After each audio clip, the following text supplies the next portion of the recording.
Everybody asks, what does it mean to declutter, organize, and sort? Really, it's very, very simple. Stuff accumulates. Over time, our basements, closets, bedrooms, everything becomes sort of like a museum. If you think about it, you'll see something, you'll like it, you'll buy it, and then put it away. Over time, your kids will begin to take things and use them and put it away, but then they move out into their own homes and they tend to leave things behind and they leave them in your house.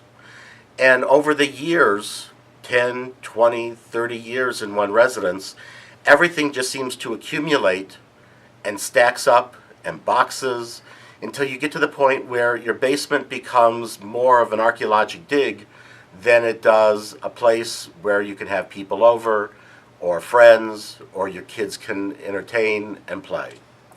When we talk about sorting, decluttering, and organizing, what we're talking about is trying to take a space, make it usable, but then at the same time trying to retain those traditions, those touch points, and to prepare for transitions. Let me give you an example of what that means. A lot of times people under 50 use the word Wikipedia and they know exactly what that means.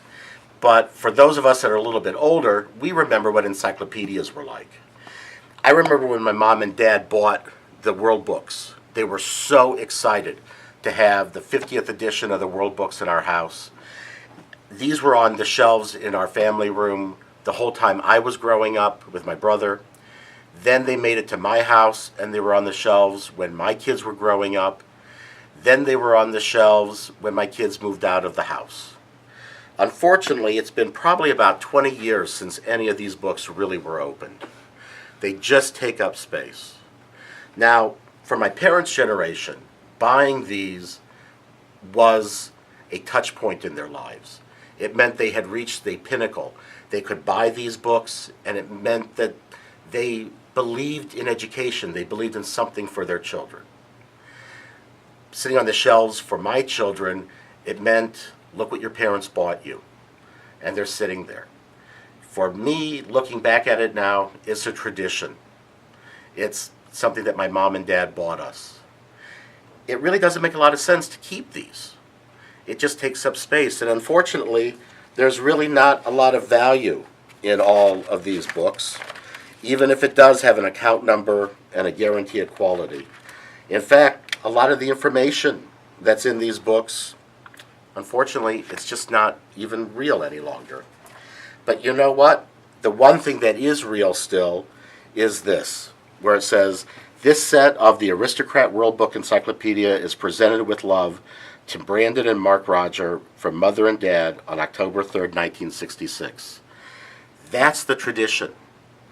And so when we began to declutter and sort and organize in my house, all of the books were discarded. We began to repurpose them so that the pictures could be reused. But this one we kept, and this still sits on our shelves. And we did carry all the other books for repurposing, and they were really heavy. But by keeping A and keeping this inscription from my mom and dad, that was a way that we could make it a little bit lighter and in some respects lift the weight of aging off of our shoulders. And that's what we do for all of you. When we declutter and sort and organize, what we try to do is lift the weight of aging off of your shoulders.